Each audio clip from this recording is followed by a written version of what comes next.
Good morning everybody.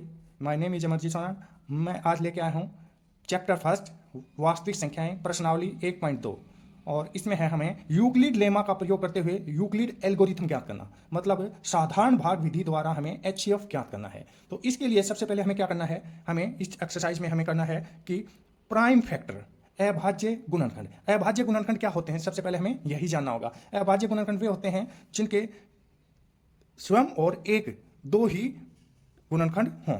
क्या कहलाते हैं? अभाज्य गुणनखंड कहलाते हैं। जैसे दो दो के गुणनखंड करेंगे तो हमारे पास क्या हो जाएगा? एक। तो हमारे पास क्या हो जाएगा? एक, और एक किससे भाग होती है? दो से। इसी प्रकार तीन तीन के भी कितने गुणनखंड हैं? एक तो एक और एक स्वयं तीन, इसके अलावा इसके गुणनखंड नहीं है, उसे हम अभाज्य गुणनखंड करते हैं। तो अब हमारे पास क्वेश्चन कहता है कि ये क्वेश्चन क्या कह रहा है, एक बार ध्यान से देखिए। निम्न संख्याओं को अभाज्य गुणनखंड के गुणनफल के रूप में व्यक्त कीजिए। तो हमें इसका क्या करना है कि इसके अभाज्य गुणनखंड ज्ञात करने हैं। तो अब इसके लिए हमें देखना क्या करना पड़ेगा। तो पहला क्वेश्चन है हमारे पास, पहला क्वेश्चन क्या है कि 140 के अभाज्य गुणनखंड करने हैं। तो 140 के हमें अभाज्य गुणनखंड करने के लिए हमारे पास क्या लिखेंगे? 140, और अब हम इसका क्या करेंगे? टुकड़े करेंगे। अब लास्ट में जीरो है तो ये किससे भाग हो जाएगा? दो। दो एक अभाज्य संख्या है, 2 साते 14। फिर हमारे पास फिर किससे जा रहा है? ये 2 से फिर जा रहा है, 2 तिया 6, 2 पंजू 10। फिर हमारे पास ये किससे जा रहा है? 5 से, 5 साते 35। क्या और भी किसी से जा रहा है? नहीं। अब ये इसके अभाज्य गुणनखंड हो जाएंगे। अब हम इसको कैसे लिखेंगे? लिखेंगे 140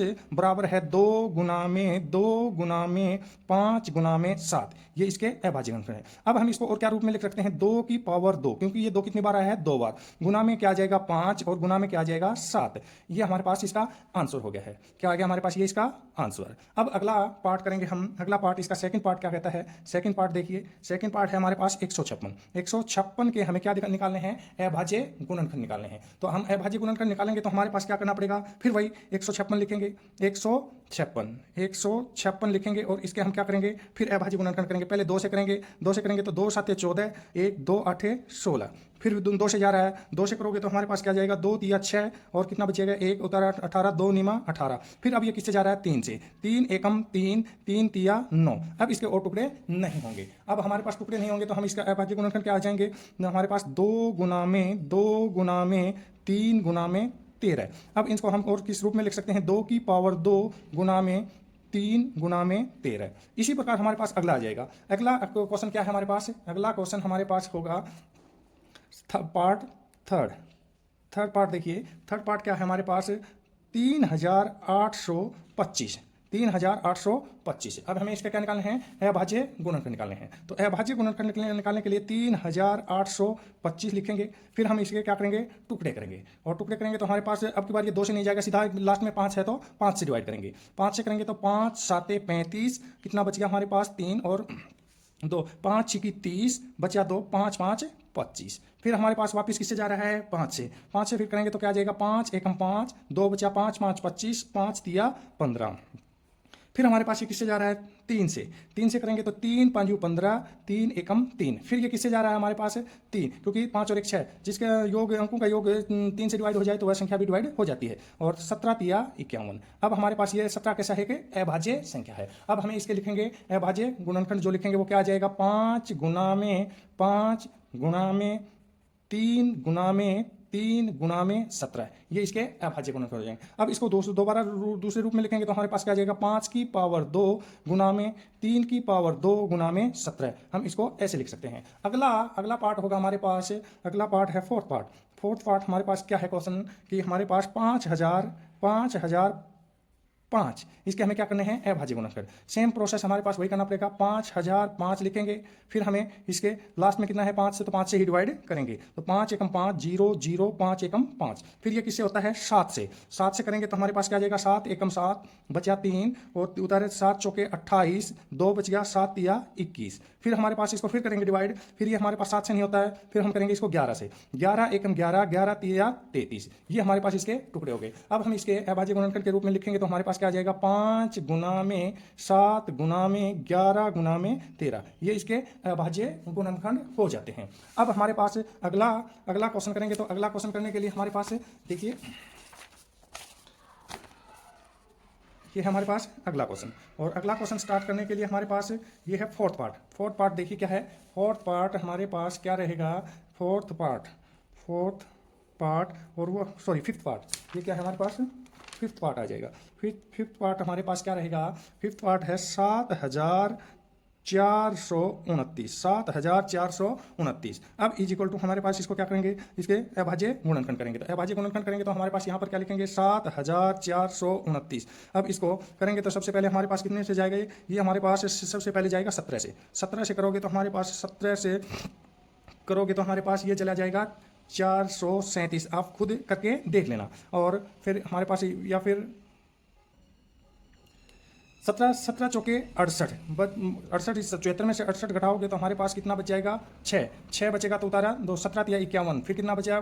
62 में से 51 गया तो 11, 17 7 119। फिर ये हमारे पास कितना पे चला जाएगा? 19 से। 19 से इसको डिवाइड करोगे तो 19 दूनी 38, कितना बच जाएगा? 19 दूनी 38, और यहाँ पर कितना बच जाएगा? 5, 19 या 57, 23। ये हमारे पास इसके हो जाएंगे फैक्टर। अब हमें इसके लिखने हैं तो क्या लिखेंगे? 7,429 के फैक्टर लिखेंगे तो क्या आ जाएगा? 17 गुना में 19 गुना में 23। यही हमारे पास इसका क्या हो जाएगा? आंसर हो जाएगा। अब अगला क्वेश्चन हमारे पास क्या है? Second question. अब हमारे पास कौन सा क्वेश्चन आ गया है? सेकंड क्वेश्चन क्या कहता है? देखिए क्या कहता है हमारे पास? निम्न युग्मों के HCF और LCM ज्ञात कीजिए तथा जांच कीजिए कि दोनों संख्याओं का गुणनफल HCF इंटू LCF के बराबर है। तो हमारे पास ऐसे क्वेश्चनों का सॉल्यूशन करने के लिए हम पहला क्वेश्चन लेके चलते हैं। फर्स्ट क्वेश्चन हमारे पास देखिए क्या कहता है। अब इसका सॉल्यूशन करने के लिए हमारे पास एक संख्या है 26 और दूसरी संख्या है 91। हमें इसका क्या निकालना है? पहले हमें इसके HCF और LCM निकालने के लिए हमारे पास लघुत्तम समावर्तक और महत्तम समावर्तक निकालने के लिए पहले हमें इसकी डेफिनेशन पता होना चाहिए। तो लघुत्तम समावर्तक क्या होता है?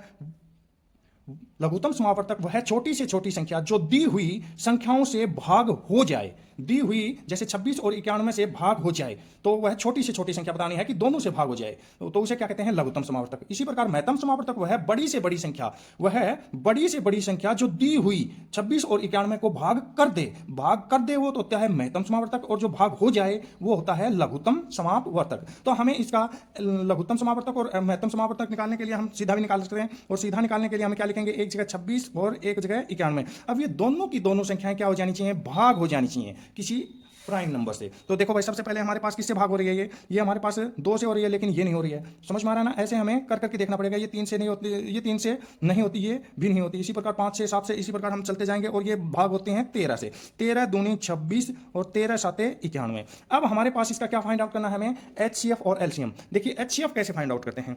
HCF फाइंड आउट करना बड़ा आसान सा है। तो हमारे पास इसका सीधा सा HCF फाइंड आउट करेंगे तो HCF, हमारे पास ये जो संख्याएं जिस जिससे भाग होती हैं वो उसका HCF होता है। ये किससे होती है? सिर्फ और सिर्फ 13 से। और होती तो हम उसको इस 13 से इसका गुना कर देते, लेकिन अब क्या है? 13 से अकेले भाग हो रहा है तो ये इसका HCF आ गया। और LCM क्या आ जाएगा?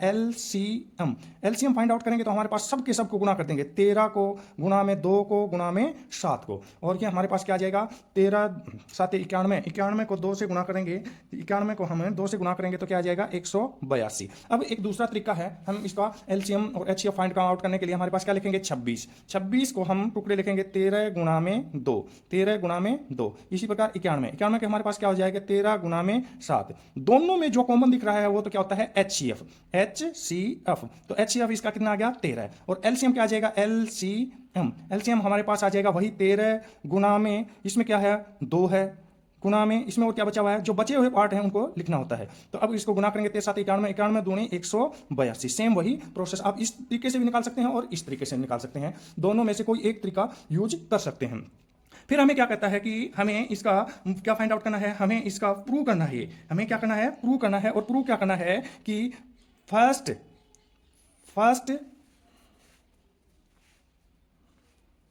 Number into second number is equal to किसके बराबर आ जाना चाहिए? LCM इंटू HCF के बराबर हो जाना चाहिए। अब ये हमें प्रूव करना है, और प्रूव करने के लिए हमारे पास फर्स्ट नंबर कितना था? 26। 26 को किससे गुना कर देंगे? 91 से गुना करेंगे, और वो बराबर किसके बराबर आना चाहिए? LCM हमारे पास कितना आ गया था? 182 गुना में HCF कितना आ गया था? 13। और इनकी आपस में क्या करनी है?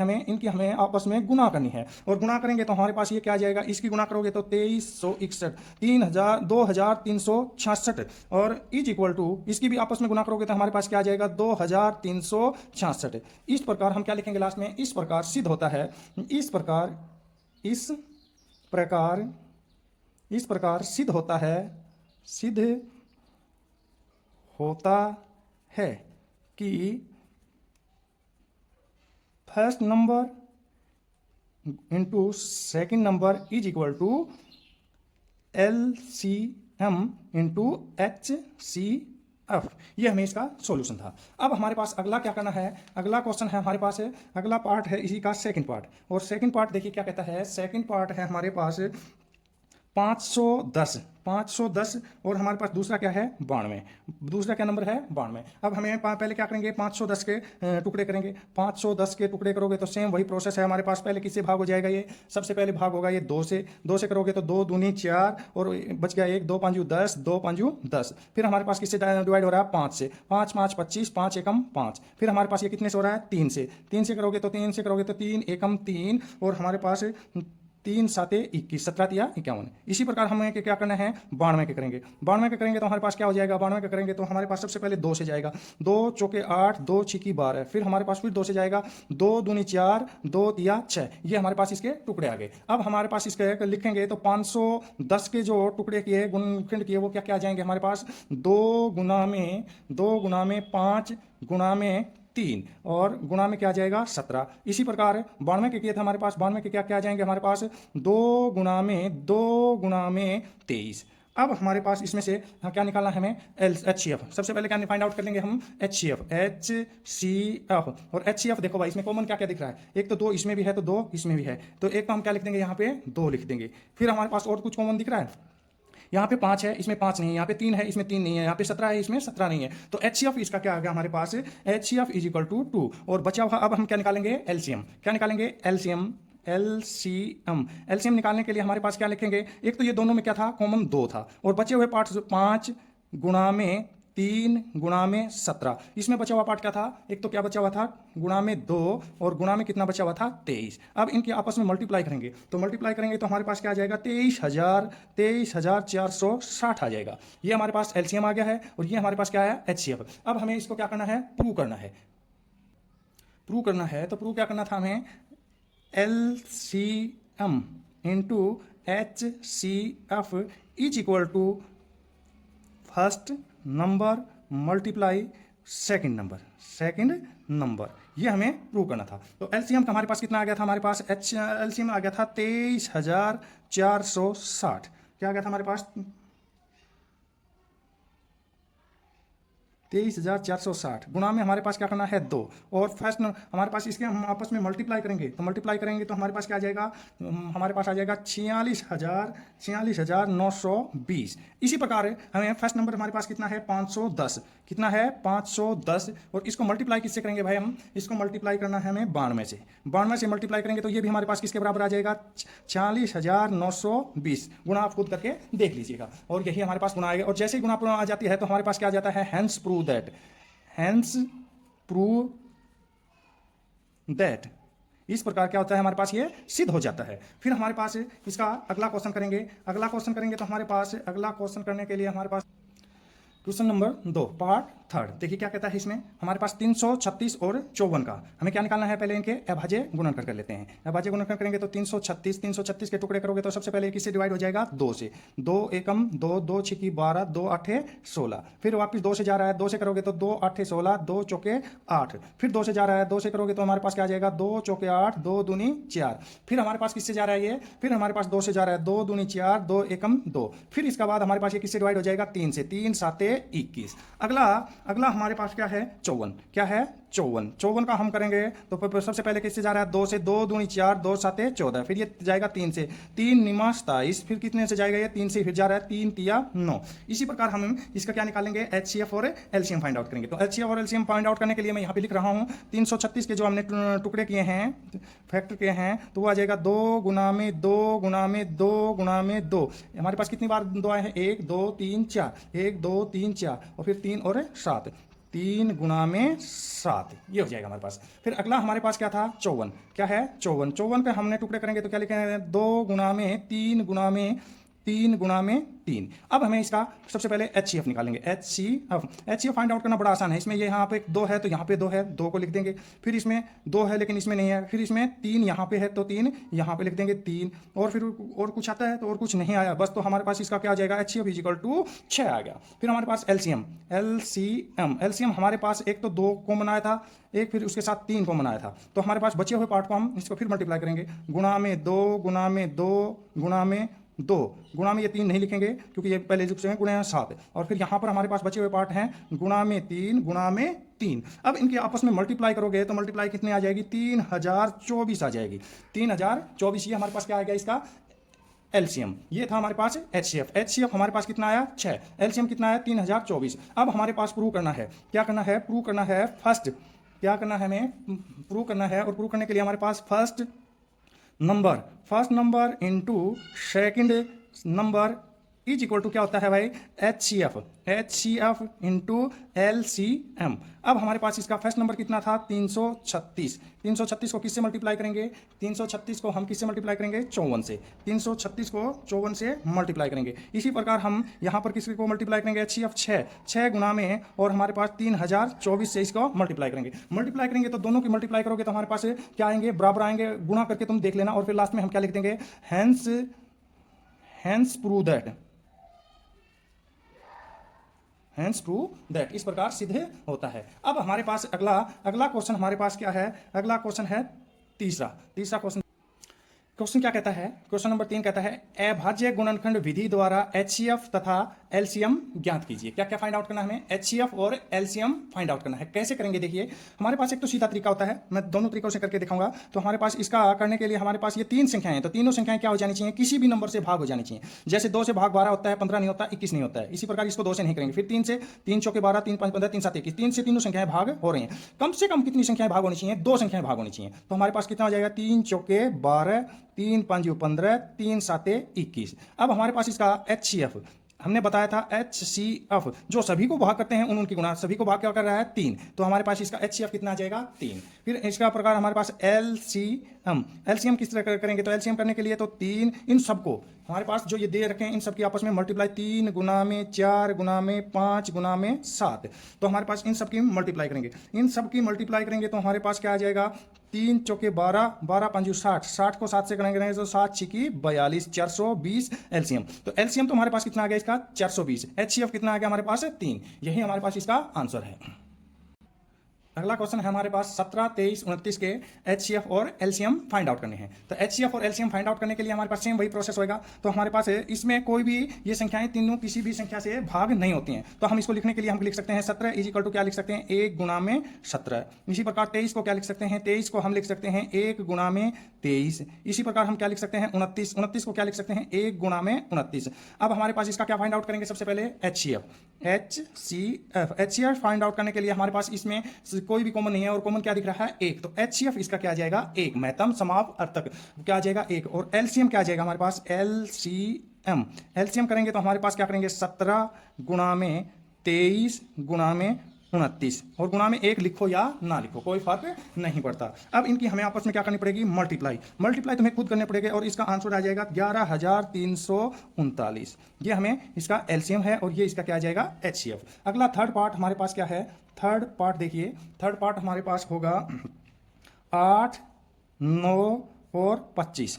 ये भी तीनों किसी भी संख्या से भाग नहीं होती हैं। तो हमारे पास 8 के टुकड़े करेंगे तो 8 का टुकड़ा क्या हो जाएगा, 2 दूनी 4 दूनी 8 हो जाएगा। इसी प्रकार 9 का टुकड़ा करोगे तो क्या आ जाएगा 3 गुणा में 3। इसी प्रकार 25 का करोगे तो हमारे पास क्या आ जाएगा 5 गुणा में 5 हो जाएगा। अब हमारे पास इसके क्या करना है LCM, HCF निकाल लेते हैं पहले HCF। अब इसमें कोई भी अक्षर कॉमन नहीं दिख रहा, 2 भी नहीं है, 3 भी नहीं है, 5 भी नहीं है, तीनों में कोई भी अक्षर कॉमन नहीं है। तो हमारे पास क्या आ जाएगा 1 इसका HCF हो जाएगा। फिर हमें फाइंड आउट क्या करना है LCM लघुत्तम समाप वर्तक। तो हमारे पास सभी के साथ क्या मल्टीप्लाई करेंगे, 8 को किससे गुणा करेंगे 9 से, और 9 को किससे गुणा करेंगे 25 से। 8 9 72 को किससे गुणा करेंगे 25 से। 25 से गुणा करेंगे तो हमारे पास 25 दूनी 50 हसल लगी 5, और 25 को फिर हमारे पास किसके गुणा करेंगे 25 को 7 से। 25 छिकी 150, 25 7 100,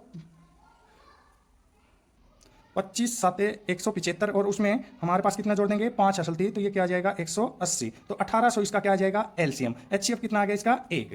तो इस प्रकार ये हम एचसीएफ और एलसीएम फाइंड आउट कर। एचसीएफ 306 और 657 का 9 है। एचसीएफ दे रखा है, एलसीएम हमें ज्ञात करना है तो बड़ा आसान है क्योंकि हमें इसका फॉर्मूला पता होना चाहिए। हमें क्या फाइंड आउट करना है उसको एक तरफ लिखेंगे एलसीएम हमें फाइंड आउट करना है। तो इसके लिए हमारे पास ये दे रखे हैं पहली संख्या और दूसरी संख्या। तो हम यहाँ पे क्या लिख सकते हैं फर्स्ट नंबर इंटू में हमारे पास क्या आ जाएगा सेकंड नंबर और अपॉन में क्या आ जाता है एचसीएफ।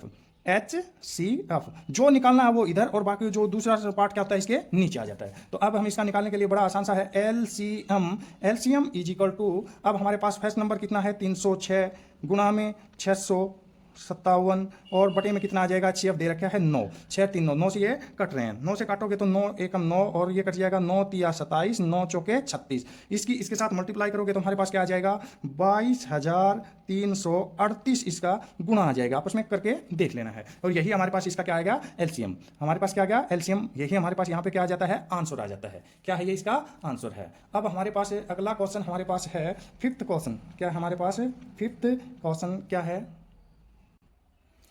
क्वेश्चन नंबर 5 क्या कहता है देखिए, जांच कीजिए कि क्या किसी प्राकृत संख्या n के लिए 6 की पावर n अंक 0 पर समाप्त हो सकती है। इस क्वेश्चन का सॉल्यूशन करेंगे तो हमारे पास क्या दे रखा है n कोई natural number, n is equal to क्या दे रखा है हमें 6 की पावर n दे रखा है। अब हमारे पास क्या कहता है कि 0 पर समाप्त, 0 के ऊपर समाप्त हो सकती है। क्या हम इसको किसी भी संख्या को n के जगह लिखें कि उसका लास्ट अंक यूनिट डिजिट 0 आ सकता है। यूनिट डिजिट 0 सिर्फ और सिर्फ कब आता है जब कोई भी अंक संख्या हो वो किसकी रूप में हो 5 गुणा में 2 के रूप में। उसके टुकड़े में क्या आना चाहिए, जब हम इसके अभाज्य गुणनखंड करें तो हमारे पास इसका टुकड़ा क्या आना चाहिए 2 गुणा 5 के रूप में आना चाहिए। अब हमारे पास 6 की पावर n है तो 6 की पावर n है तो हम इसको क्या लिख सकते हैं 2 गुणा में 3 की पावर n लिख सकते हैं। अब हमारे पास यहाँ पे 2 तो मिल गया लेकिन ये 5 नहीं मिला। तो अब इनकी जितने भी चाहे n की जगह 1 रखें 2 रखें 3 रखें तो अब इनका यूनिट डिजिट इकाई का अंक कभी भी 0 नहीं आएगा। तो हमें इस प्रकार हम इसका सीधा ही आंसर लिख सकते हैं। इस प्रकार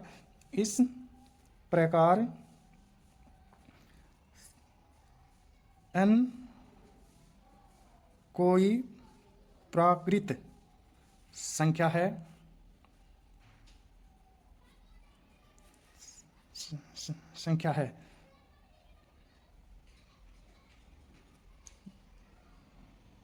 इसके लिए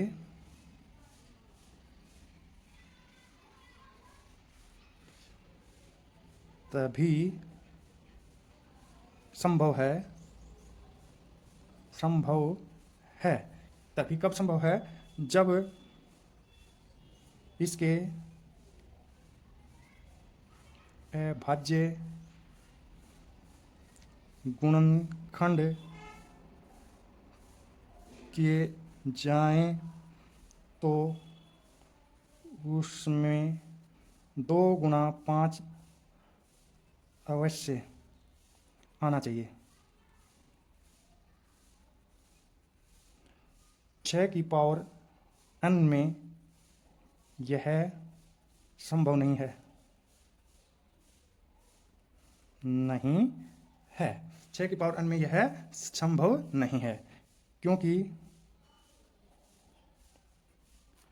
6 की पावर n में 2 तो इसका गुणनखंड है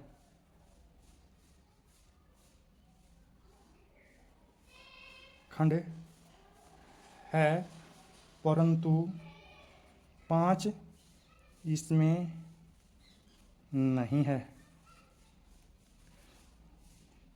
इस प्रकार यह संभव नहीं है।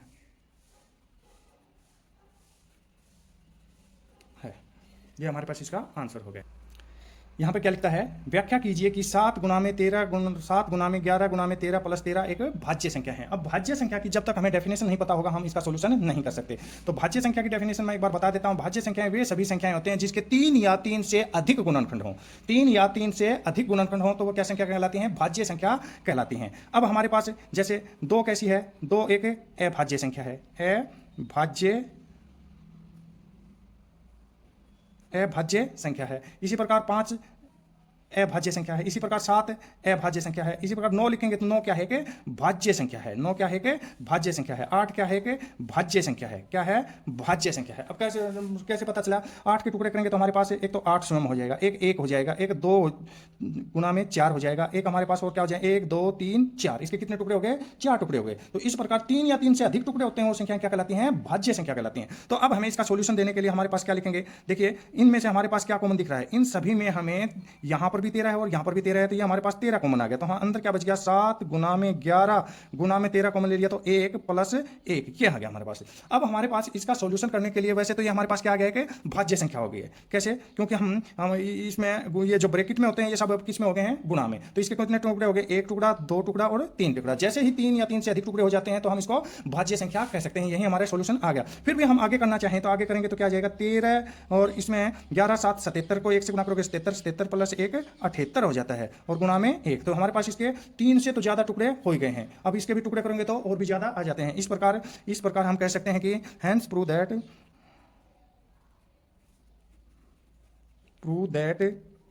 यह एक भाज्य संख्या है। भाज्य संख्या है। इस प्रकार ये हमारे पास इसका सिद्ध हो गया कि ये हमारे पास एक ऐसी संख्या है, भाज्य संख्या है। इसी का फिर दूसरा पार्ट देखिए। दूसरा पार्ट क्या कहता है? दूसरा पार्ट कहता है हमारे पास कि जो हमारे पास सेकंड पार्ट है वो है हमारे पास 7 गुणा में 6 गुणा में 5 गुणा में 4 गुणा में 3 गुणा में 2 गुणा में 1 प्लस 5। सेम वही प्रोसेस इसमें करना है। इसमें कॉमन क्या दिख रहा है हमारे पास? यहाँ पर भी 5 है और यहाँ पर भी 5 है। तो 5 क्या ले लिया हमने? कॉमन ले लिया। अंदर बच गया 7 गुणा में 6 गुणा में 4 गुणा में 3 गुणा में 2 गुणा में 1 लिखो या ना लिखो, लिख देते हैं प्लस 1। और ये जैसे ही आ जाता है और इसको किससे मल्टीप्लाई करेंगे? 1 से मल्टीप्लाई करते ही हमारे पास, क्योंकि किसी भी संख्या को 1 से मल्टीप्लाई करते हैं कोई फर्क नहीं पड़ता है। तो ये संख्या हमारे पास क्या आ गई है कि भाज्य संख्या आ गई। फिर भी अगर हम आगे इसका सोल्यूशन करना चाहें तो क्या लिखेंगे? 5 और इसका आपस में मल्टीप्लाई करेंगे 6 7 42। इस प्रकार इसकी गुणा करेंगे तो हमारे पास क्या आ जाएगा? 1008 आ जाएगा। प्लस में क्या आ जाएगा? ये 1 आ जाएगा और गुना में क्या रखेंगे? 1। तो इसको हम करेंगे तो क्या आ जाएगा? 1009 और गुना में क्या आ जाएगा? 1। अब इसके भी टुकड़े करेंगे तो हमारे पास और भी आ जाएंगे। तो 3 टुकड़े तो हमारे पास हो गए। तो हमारे पास भाज्य संख्या की डेफिनेशन क्या होता है? 3 या 3 से अधिक टुकड़े हैं। अब लिख सकते हैं इसमें 3 से अधिक गुणनखंड हैं। 3 से अधिक गुणनखंड हैं। इसलिए यह एक क्या है? यह एक भाज्य संख्या है। भाज्य संख्या है। हमारे पास अब लास्ट 7वें क्वेश्चन को मैं पढ़ के बताता हूं। देखिए क्या कहता है? किसी खेल के मैदान के चारों ओर एक वृत्ताकार पर्थ है। इस मैदान का एक चक्कर लगाने में सोनिया को 18 मिनट लगते हैं, जबकि इसी मैदान का एक चक्कर लगाने में रवि 18 मिनट लगते हैं। मान लीजिए दोनों एक ही स्थान और एक ही समय पर चलना आरंभ कर रहे हैं और एक ही दिशा में चलते हैं। कितने समय बाद वे पुनः वापस मिलेंगे? इस क्वेश्चन का सॉल्यूशन करने के लिए बड़ा आसान है। हम इसका क्या करेंगे भाई? हमारे पास क्या कहता है कि ये एक ही स्थान से चल रहे हैं। तो हमारे पास क्या कहता है? सोनिया टाइम लगाती है। सोनिया चक्कर में समय लेती है भाई। समय लेती है। सोनिया कितना समय लेती है? 18 मिनट लेती है। 18 मिनट लेती है। इसी प्रकार दूसरा कौन था हमारे पास? दूसरा है और रवि चक्कर में समय लेता है।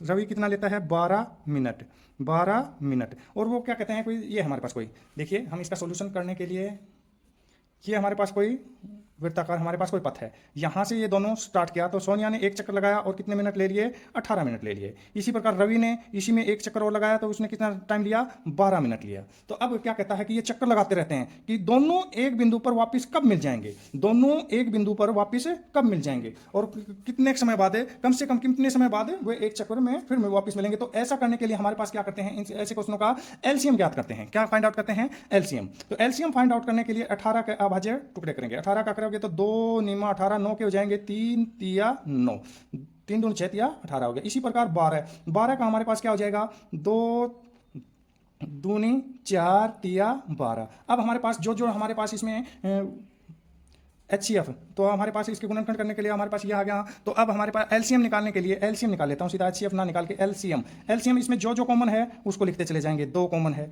3 कॉमन है। अब हमारे पास बचा हुआ पार्ट कितना है, गुणा में 3, नीचे वाले में कितना बच गया 2, इनकी आपस में क्या कर देंगे मल्टीप्लाई। तो मल्टीप्लाई करोगे तो 2 तिया 6, 6 तिया 18, 18 दूनी 36, 36 मिनट बाद वो दोबारा देखिए, एक चक्कर में दूसरा चक्कर लगाए तो रोशानिया कितने मिनट हो गए 36, ये रवि एक चक्कर में 12, दूसरे चक्कर में 24 और तीसरे चक्कर में 36, 36वें मिनट पर दोनों क्या होंगे, इसी पॉइंट पर वापस होंगे। तो हम इस प्रकार लिख सकते हैं कि 36 मिनट बाद वे जहां से चलना शुरू किया था वहीं पे वापस मिल जाएंगे। थैंक्स, यहीं पे चैप्टर खत्म होता है।